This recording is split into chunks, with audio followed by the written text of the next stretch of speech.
ದೊಡ್ಡದನ್ನಂತ ಮಾತನ್ನು ಮಾತಾಡ್ತಾ ಇದ್ದಾರೆ. ಅದಕ್ಕೆ ಸ್ಟೀವ್ ವಾ ಇದು ಆಸ್ಟ್ರೇಲಿಯಾದ ಗ್ರೇಟ್ ಕ್ಯಾಪ್ಟನ್. ಇವರು ಸಹಿತ ಒಂದು ಕಡೆ ಹೇಳ್ತಾ ಇದ್ದಾರೆ, no one gave more to Australian cricket than ಸಿಂಪ್ಸನ್ರಕ್ಕಿಂತ ಹೆಚ್ಚಿಗೆ ಯಾರೂ ಆಸ್ಟ್ರೇಲಿಯಾ ಕೊಟ್ಟಿಲ್ಲ, ಅಷ್ಟನ್ನು ಕೊಟ್ಟಿದ್ದಾರೆ ಅವರು. ಕೇವಲ ಒಬ್ಬ ಆಲ್ರೌಂಡರ್ ಅಷ್ಟಲ್ಲ, ಅದ್ರ ಜೊತೆಗೆ ಟೀಮನ್ನು ಕಟ್ಟುವಲ್ಲಿ, ಸೋರ್ ನಿಗೋದಲ್ಲಿ ತೋಡದೆ ಬೆಳೆಯುವಲ್ಲಿ, ಸೋರ್ ನಿಗೋದ ಕರೆಸಿಕೊಡುವಲ್ಲಿ ಇವರು ಪ್ರಮುಖ ಪಾತ್ರದ ಅನ್ನುವಂಥ ಮಾತನ್ನು ಹೇಳ್ತಾ ಇದ್ದಾರೆ. ಅದಕ್ಕಾಗಿ ಮ್ಯಾಥ್ಯೂ ಹೇಡನ್ ಹೆಸರು ಕೇಳಿರ್ಬೋದು ನೀವು. ಮ್ಯಾಥ್ಯೂ ಹೇಡನ್ ಆಸ್ಟ್ರೇಲಿಯಾದ ಓಪನರ್. ಇವರು ನಮ್ಮ ಸಿಂಪ್ಸನ್ನು ಓಪನರು, ಅವರು ಓಪನರು. ಅವರು ಒಂದು ಕಡೆ ಹೇಳ್ಕೊತಾರೆ, Simmo's wisdom grit and love for cricket left and indelible mark.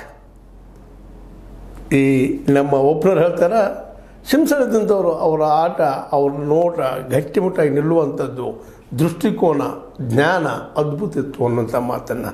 ಇನ್ನೊಬ್ಬ ವ್ಯಕ್ತಿ ಗಂಗೂಲಿ ಬಗ್ಗೆ ಹೆಸರು ನೀವು ಕೇಳಿರ್ಬೋದು.